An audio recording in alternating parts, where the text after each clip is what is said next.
بسم اللہ الرحمن الرحیم۔ شروع اللہ کا نام لے کر جو بڑا مہربان نہایت رحم والا۔ اے محبوب ارشاد فرما دیجئے، اے لوگو اگر تم اللہ سے محبت کرتے ہو، اللہ سے پیار کرتے ہو تو پھر میری اتباع کیجئے۔ پھر کیا ہوگا؟ یحببکم اللہ، تم محبت کرنے نکلے تھے لیکن تم خود محبوب بن جاؤ گے، اللہ تمہیں اپنا محبوب بنا لے گا۔ جب تم اس کی محبتوں کے مستحق بن جاؤ گے تو پھر تمہارے اوپر کرم نوازیوں کی بارشیں اتریں گی اور تمہیں خیر کی توفیقات سے نواز دیا جائے گا۔ تم راہ حق پہ چلو گے تو تمہارے لیے آسانیاں پیدا کر دی جائیں گی، ورنہ یہ راستہ بہت کٹھن ہے۔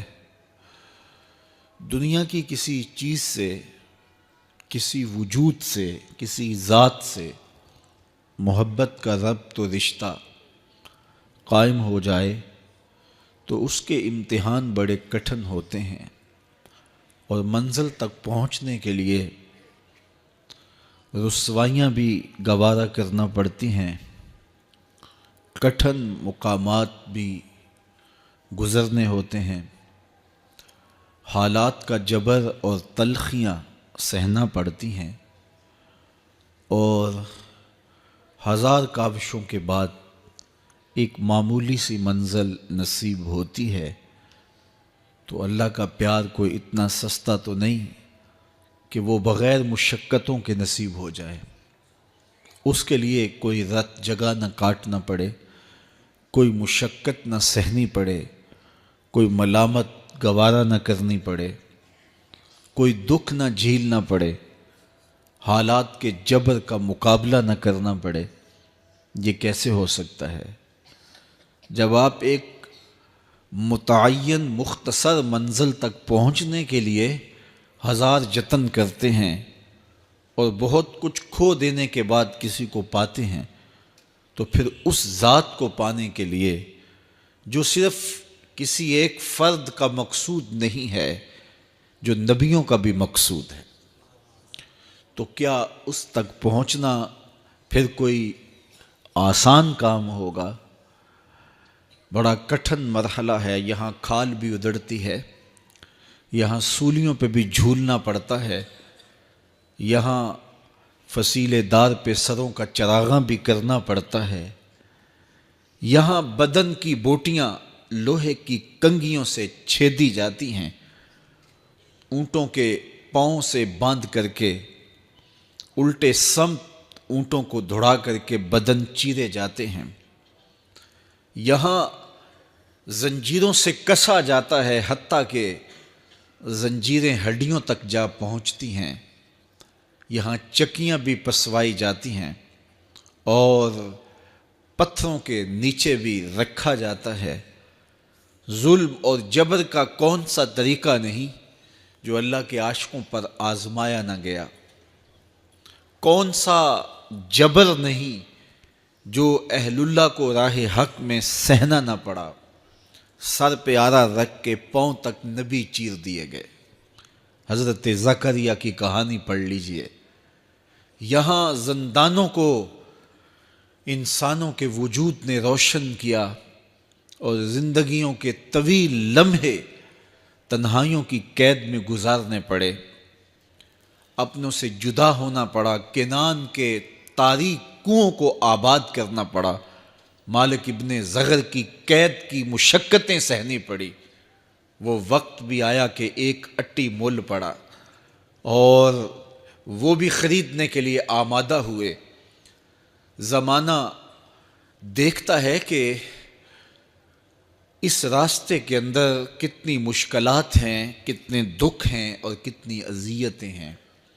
اس کا پانا، اس کا قرب کوئی معمولی تماشا نہیں ہے کہ چٹکی بجاتے ہوئے قرب الہی نصیب ہو جائے۔ یہ ایک بہت بڑی دولت ہے اور اس کو حاصل کرنے کے لیے لوگوں نے زندگیاں وار دیں، راہوں کی مٹی بن گئے اور حالات کے تھپیڑے سہتے سہتے منزل تک پہنچنے سے قبل ہی وہ اپنی جاں آفریں کے سپرد کر گئے۔ لیکن یہ احسان ہوا اس امت پر کہ شارٹ کٹ رستہ دے دیا گیا، مختصر راہ دے دی گئی، کہا کہ تم بھی اس کی تلاش میں نکلے ہو جس کی تلاش میں نکلنے والے قافلوں نے جنگل کی خاک چھانی تھی، صحراؤں میں ریت کا رزق بنے تھے، تم بھی اس کی تلاش میں نکلے ہو، تم جلا دیے جاؤ گے، تم مٹا دیے جاؤ گے، لیکن آؤ تمہیں ایک شجر سایہ دار بتائیں، تمہیں ایک ٹھنڈی چھاؤں بتائیں جس کے سائے میں بیٹھ کے انتظار کرو گے تو منزل تمہیں خود نصیب ہوگی۔ اور وہ کیا ہے؟ قُلْ إِن كُنتُمْ تُحِبُّونَ اللَّهَ فَاتَّبِعُونِی، آؤ میرے محبوب کی چوکھٹ تک آؤ، جسے تم تلاش کرنے نکلے ہو وہ تمہیں خود آ کے ملے گا۔ اللہ اکبر۔ حضرت داتا گنج بخش علی حجویری نے کشف المحجوب میں تصوف کی کچھ اصطلاحات کا ذکر کیا ہے۔ ان میں سے ایک اصطلاح کا نام ہے جمع اور دوسری اصطلاح کا نام ہے فرق۔ جمع کیا ہے اور فرق کیا ہے؟ جب انسان اللہ کے قرب کی تلاش میں نکلتا ہے اور تجرد کی زندگی گزارتا ہے، اپنی خواہشات نفسانیہ کے گلے پہ چھری پھیر دیتا ہے، خواہشات کو قربان کر دیتا ہے، تنہائیاں کاٹتا ہے، اپنے آپ کو اس چکی میں ڈال کر کے ہر تکلیف اور کلفت اور اذیت اور دکھ سہنے کے لیے آمادہ ہوتا ہے، تو بندے کا یہ سفر جو طلب الہی میں ہے، حق کی تلاش میں ہے، اس کو اصطلاح تصوف کے اندر فرق کہتے ہیں۔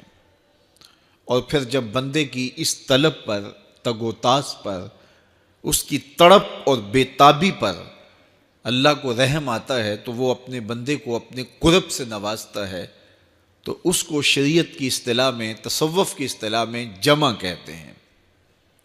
تو حضرت داتا گنج بخش علی حجویری فرماتے ہیں فرق کے راستے پہ کوئی صدیوں گامزن رہے، اللہ کا قرب نہیں مل سکتا، اس لیے کہ اس کے قرب کی کوئی انتہا ہی نہیں ہے، لامتناہی سلسلے ہیں، تو جہاں بھی جائے گا منزل آگے ہوگی، تو پھر قرب ملے گا کیسے؟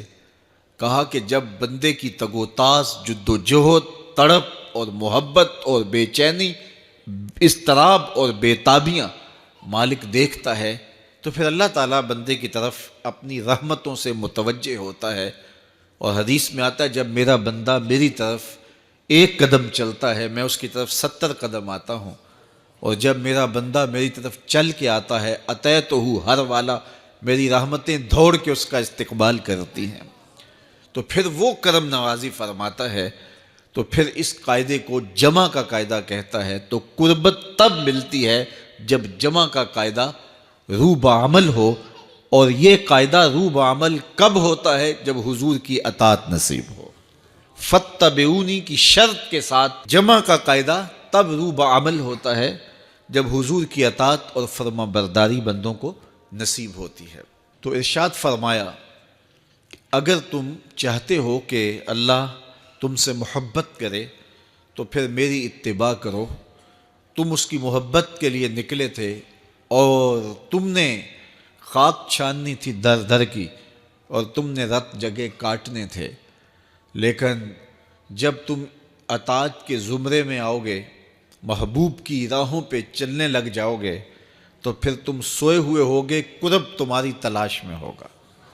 یحببکم اللہ، وہ رب ہو کے تم سے پیار کرے گا، وہ رب ہو کے تمہیں محبوب بنا لے گا۔ تو حضور کی محبت خدا کی محبوبیت کا ذریعہ ہے، اس لیے ہمیں حضور کا پیار اپنی روحوں میں موجزن کرنا ہے، حضور کی محبت اپنی روحوں میں اتارنی ہے، اور محبت اپنے تمام تر تقاضوں کے ساتھ جب روح پذیر ہوگی تو پھر ہمارا انداز زندگی بھی سنور جائے گا، ہماری آخرت بھی سنور جائے گی۔